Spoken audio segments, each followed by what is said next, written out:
The Utah Inland Port is proposed to be the largest economic development in the history of the state.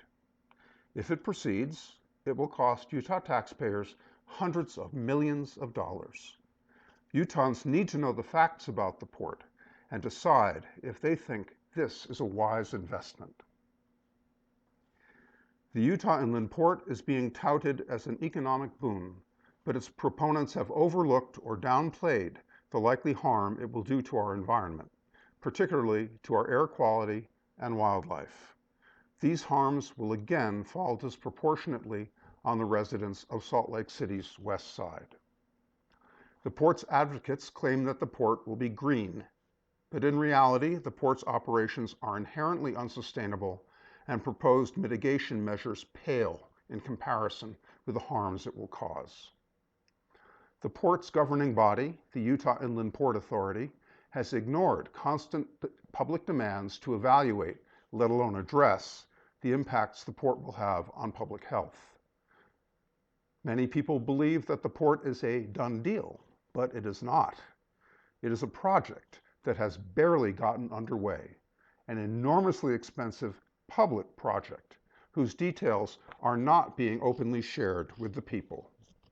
The people of Utah have every right to question and demand transparency of the officials in charge of the port.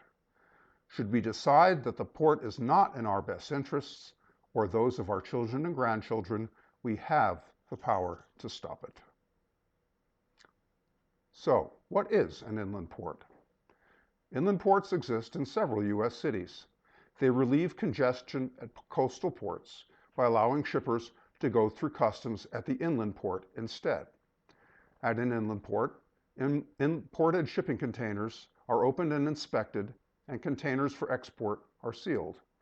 Inland ports also generally serve as intermodal hubs, where goods for distribution throughout the region are loaded onto trucks.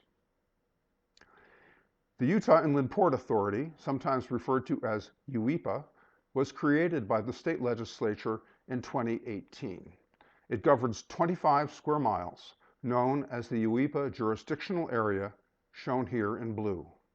Almost all of this area is within Salt Lake City and comprises nearly 1/4 of the city's total area. UIPA's board consists of 11 members appointed by various politicians, mostly at the state level. Being appointed, the board is not accountable to the public.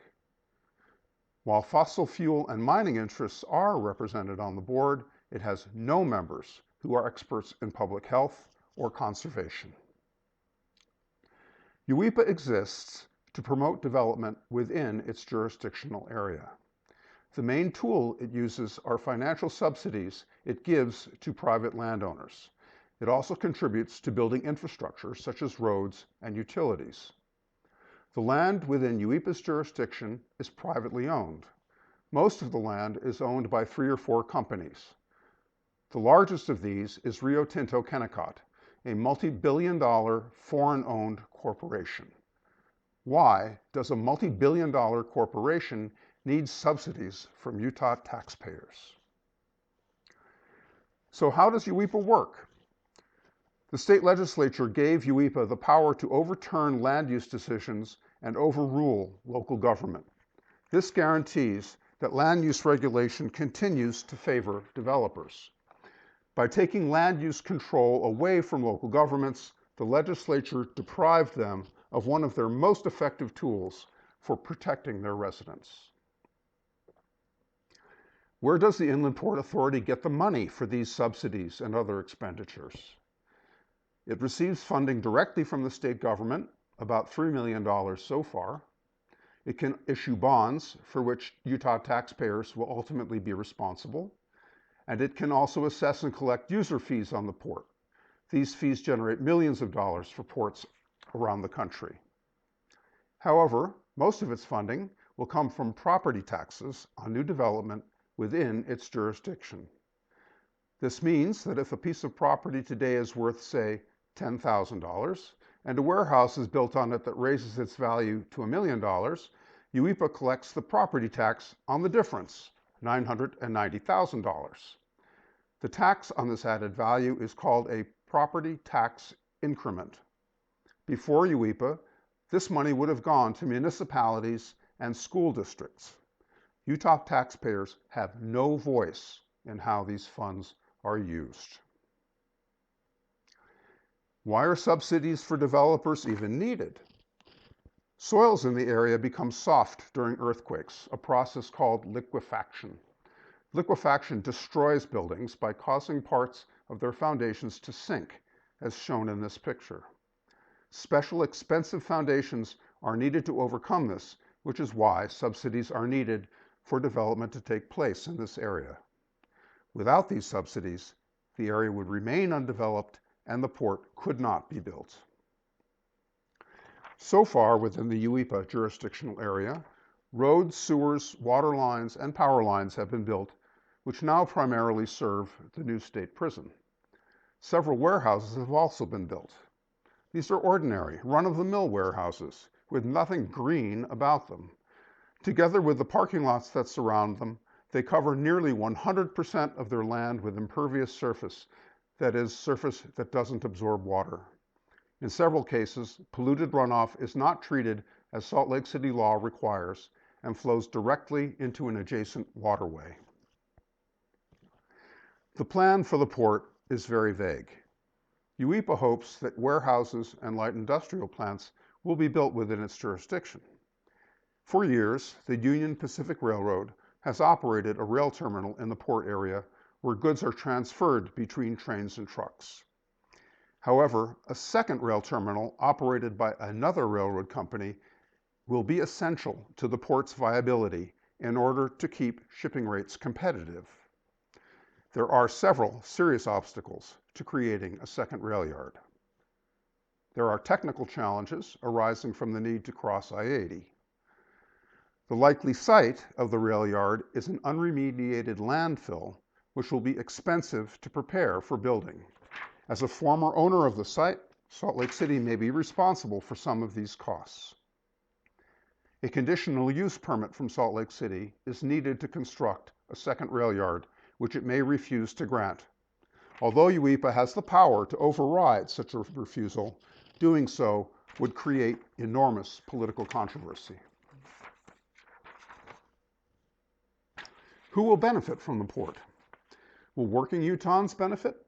Perhaps, but it's unclear what kind of jobs it will provide and whether these jobs will pay well enough to support a family. We'll discuss more about this in a moment.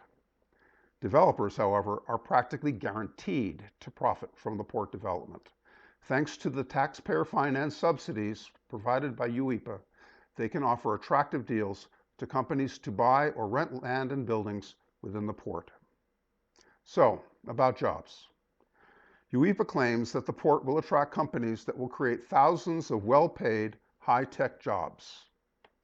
In fact, it is far from certain that many such companies will choose to locate within the port. In fact, in inland ports in other U.S. cities, most of the jobs created have been warehouse jobs. Many of these don't provide benefits, such as health care. Furthermore, many of these jobs are likely to be reduced or eliminated by automation in the near future. The Utah Inland Port is not limited to the site in Salt Lake City.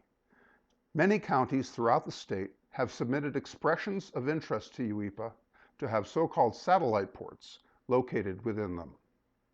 Several of these sites are specifically proposed as fossil fuel transloading facilities, mostly for coal. As a major contributor to global warming, the global use of coal is decreasing and will continue to decrease. Utah's economic future should not be a bet on the future of coal exports. The coal-producing parts of the state would be better served by investing in programs to help them establish new, sustainable industries to employ their residents. Everyone knows that the Salt Lake Valley suffers from unhealthy air quality. Most of our pollution comes from motor vehicles. The port will generate enormous increases in the number of cars and trucks traveling our roadways. According to UIPA's business plan, the completed port will contain over 152 million square feet of warehouses and similar space. This will generate approximately 62,900 additional truck trips every day and an additional 152,000 car trips every day. Besides tailpipe emissions, recent research has shown that a greater amount of pollution comes from friction created by tires on the road, brakes, and other sources. The source of pollution has not been accounted for in current plans to improve our air quality. In spite of public demands, UIPA has refused to study the impacts of this tremendous increase in vehicular traffic on our air quality. There are other types of vehicles and equipment at the port that will affect our air. Dozens of diesel-powered switcher engines are used in Union Pacific's existing rail yard. These are antiquated and emit enormous amounts of pollutants. They run 24/7. A second rail yard would double their impact. In the past, the state has given millions of dollars in subsidies to Union Pacific to upgrade just a few of these engines. Will taxpayers be asked to further subsidize another multi-billion-dollar corporation? The port will also generate large increases in air cargo flights. These are also major contributors to air pollution. Another impact of port development is water pollution due to runoff. This is rainfall that buildings and pavement prevent from being absorbed by the ground. This water accumulates pollutants that have settled on these surfaces. If not properly handled, these pollutants end up in streams and groundwater. Untreated runoff can promote the growth of invasive plant species. It also enters animals' food sources, harming them and any humans who consume them as food. Due to its proximity to the port, Salt Lake City's west side will be disproportionately affected by the pollution caused by port activities. This will greatly compound the long-standing environmental injustices suffered by minority and low-income people for the sake of corporate profits. The port will require extensive spraying of insecticides to control mosquitoes and other biting insects. The wind will carry these chemicals into West Side homes and schools. The most commonly used insecticides are neurotoxins, chemicals that affect the human nervous system. These have been shown to particularly harm fetuses and young children. Development of the port will destroy thousands of acres of wildlife habitat, now home to pronghorn and many other species. In particular, migratory birds will be impacted by the port. The Great Salt Lake is recognized as an area of hemispheric importance for migratory birds, a major stopover for millions of birds every year. The lake provides feeding and nesting grounds for many species of shorebirds, while upland areas near the shore provide habitat for owls, hawks, and other species. Disturbing or destroying these areas will harm bird populations throughout the Western Hemisphere. The huge increase in traffic mentioned earlier will overload our roadways. The state will have to spend hundreds of millions of dollars to enlarge existing roadways and perhaps build new ones in order to prevent widespread gridlock. These costs will, of course, be borne by taxpayers, adding a huge hidden cost to the port. To counter the environmental risks of the port, UIPA claims that it will be green. This word is conveniently vague. It seems to promise a clean, sustainable development. In reality, however, the port cannot be clean or sustainable.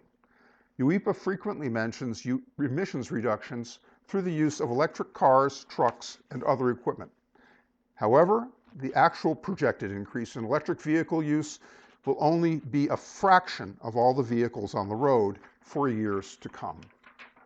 Also, as previously mentioned, we now know that much vehicle pollution is due to friction from things like tires and brakes. Electric vehicles may be even worse in this respect due to their increased weight. In any event, habitat destruction is inevitable. And in short, there is no such thing as a green port. Neither UIPA nor the state government has done anything to bolster electric vehicle use at the port. UIPA has refused to commit to using some of its money to incentivize developers to implement energy-saving measures. UIPA also claims that the port, by facilitating the export of Utah's alfalfa crop, will have statewide economic benefits. In fact, alfalfa is a tiny fraction of Utah's exports. Together with related crops, it represents only 0.8% of Utah's total exports. Furthermore, alfalfa production uses about 40% of Utah's precious water. Exporting alfalfa amounts to exporting water. Does that make sense in the second driest state in the country? Political and financial interests in Utah are pushing the idea that the Utah Inland Port is a done deal to discourage the public from questioning the assumptions behind the port and its real impacts on their lives. But the port is not a done deal. It has barely begun development. Key pieces such as the second rail yard are far from certain. A poll by the Salt Lake Tribune found that 60% of residents oppose the port. Increased public involvement in demanding transparency from the authorities is key to stopping the port. Public opposition to the port has already had real impacts on its development. First, it's become clear to everyone that the port is controversial. Potential investors are wary of controversy because it raises doubts about the port's future. Port activists have raised numerous questions about the impacts of the port that deserve study before the port proceeds. More and more people are becoming aware of the potential harm that the port will do to their lives. Finally, by engaging respectfully in the UIPA board's public meetings, port activists have revealed the board's lack of transparency. Not only has the board refused to address many legitimate concerns, their procedures prevent meaningful public input on important decisions. Questions are being pursued about whether aspects of the port's development violate the National Environmental Policy Act, local runoff treatment requirements, and open meeting requirements. Using public records, information is being obtained that is being withheld from the public by government agencies. If the port is allowed to proceed, Utah will be set on a path of no return towards an unsustainable future, with more air pollution, worse public health, and further sacrifice of narrow areas for a narrow vision of economic development. The port represents another sacrifice of the public interest for short-term corporate profit. You can get involved in the effort to demand greater transparency and accountability from UIPA. First, you can spread the word, tell family, friends, and neighbors, and encourage them to find out more about the port. In the process, you may be able to correct misunderstandings many people have about the port. It is not a done deal. There's a great deal of public opposition to it. Its economic benefits are questionable. It poses many threats to public health and the environment that authorities are not studying or even acknowledging. UIPA board meetings are open to the public, even during the COVID-19 pandemic. Visit their website at inlandportauthority.utah.gov for information about attending board meetings. You can write letters and emails to your state representative and senator demanding answers and greater transparency from the UIPA board and the state legislature. Please join the Stop the Polluting Port Coalition. We have weekly meetings where you can receive the latest information and join various actions as your time allows. Most important, you can be part of a growing popular movement to ensure our children and grandchildren will lead healthy lives and be able to enjoy the natural beauty of Utah as we have. Thank you.